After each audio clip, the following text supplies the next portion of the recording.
Hey guys, just wanted to explain to you two of your big projects that you have to do for this course. The first one is the live performance critique or video. Like I said in my other video, this used to be you just attended a live performance and you wrote a critique about it. However, since COVID, I've had to kind of change that. So if you are in a position where you feel comfortable going to a live performance, that's great. If not, then you are more than welcome to just watch a video, just watch something on YouTube. Um, so I will say this, if you are going to attend a live performance, it has to occur within the time frame of the class you're taking. So within the time frame of this 7 weeks. So, but if it's a video, that can be just whenever. It can be something from the past or whatever. Okay. So what you're going to do, you're going to attend or watch any kind of performance. It could be instrumental, it could be a musical, choral concert, rock, jazz, hip hop, ballet, a church service with live accompaniment. Like I said, a YouTube video of a live performance, any kind of free concerts. With the weather changing, we're going to start having venues outside. If it's just a guy playing a guitar on the street, I'm totally okay with that. If it's your kids' choir or band concert, that's totally fine. If you have any doubt of what you need to, what would qualify for a performance, just contact me, no problem. Um, Okay, so obviously we're looking for appropriate college level writing. For all your writing, discussion board, an email, anything, please use proper English and something that is worthy of college level. Um, okay, and the other thing is you may not write a critique for a performance that you are actually in. You can't do that. So what you're going to do is you're going to be basically filling out the rubric. So this is the rubric with an explanation of what is going to go in each little box here. Um, this is the first part, the name of the performance or performing group, location, time, so on. You can read it.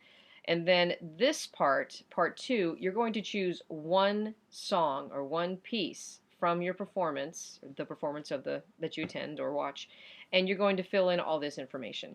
Now, for meter, major, minor, and then monophonic, polyphonic, or homophonic, I've posted some videos here also to kind of help you to understand what I'm talking about for that.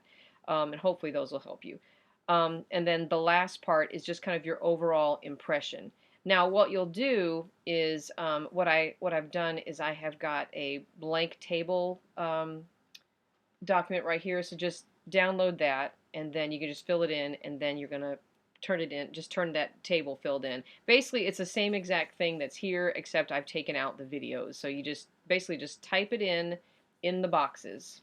It's pretty simple. Um, and you actually will turn this in week 7. So let me just go here, the assignments. I tell you about it the first week, so you know it's coming, and then week 7 is where you will turn it in right here. Okay. Now, the other thing that you're going to do, and I'm going to go back to week 1 again because that's where I give you the heads. Oops, hang on a second. That's where I kind of give you the heads up for the other big project. Is going to be a PowerPoint presentation. Let me collapse that down. Where you are tracing the development of Western music from the Middle Ages till the 20th century up until about 1945. But a lot of people, they go into more modern music that they're familiar with, and I'm totally okay with that. That's fine. So in this PowerPoint presentation, you're basically treating this as if you are teaching an overview of this class to somebody else, and this is your PowerPoint that you're going to be using to teach it. You want to make it so it's interesting, so it's educational, and pretty much if someone goes to this PowerPoint, they will have a pretty decent idea of what you have learned in this course. So you're going to be including historical and or cultural events outside of music, major works of art that are not musical or literature for each time period. One piece of music must be included for each time period. Do not use an example that was mentioned in the text. Try to find something else from that time period. um, you're going to actually put the link of the music and insert the video. But a lot of times when I receive these PowerPoints, if you put the video in there without the link, then a lot of times I can't open the video. So just put the link also in it so that way I can open up. Because I do open them up. I go through all these each slide. Um, One thing that I shouldn't have to say, but I will say, if you have a picture, you have to have some kind of information on that slide also. Don't just put a picture with just one little tiny description. Tell me what it is, especially if you're referring to a painting from a time period. Give me the author or the painter, what when it was painted, what's the story behind the painting, the title of the painting, and so on. And then what you're going to do, you're going to include all your links where you got all your information at the end of the presentation on one basically works cited slide. And all I need is the link. I don't need any kind of APA, MLA format. Just give me the link. Put a slide number 4, and this is the link where I got the information. No problem.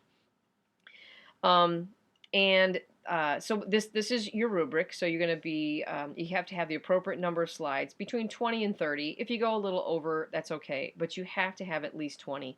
And any kind of title slides do not count. So if you put a title slide Renaissance, Baroque in between each section, those do not count. So don't count that in your slide count.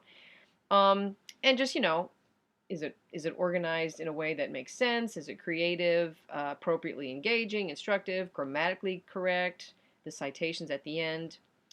And then, like I said, the one historical or cultural event outside of music, and it has to be briefly described. And you're going to do this for each time period. And like I said here, do not just write a list of events. Be sure you have descriptions of your events if you're going to just tell me what's going on there. One major work of art or literature that's not musical and briefly described. One musical example, like I said, insert the video but also include the link. You're going to include the composer of the piece, give me some information on the piece, and if you do use any kind of terminology, make sure that you define the terminology. So you remember, you're kind of pretending like you're teaching this to somebody else. So don't just put something out there and then not explain what it is. Kind of just briefly describe if you use some kind of terminology that someone probably wouldn't know if they hadn't taken the course. And then one composer from each time period, include birthplace, at least 3 facts, style of music for which they're most known. And then the last one, and this is the one that a lot of people, I don't know why, they either just skip this, don't put it in there.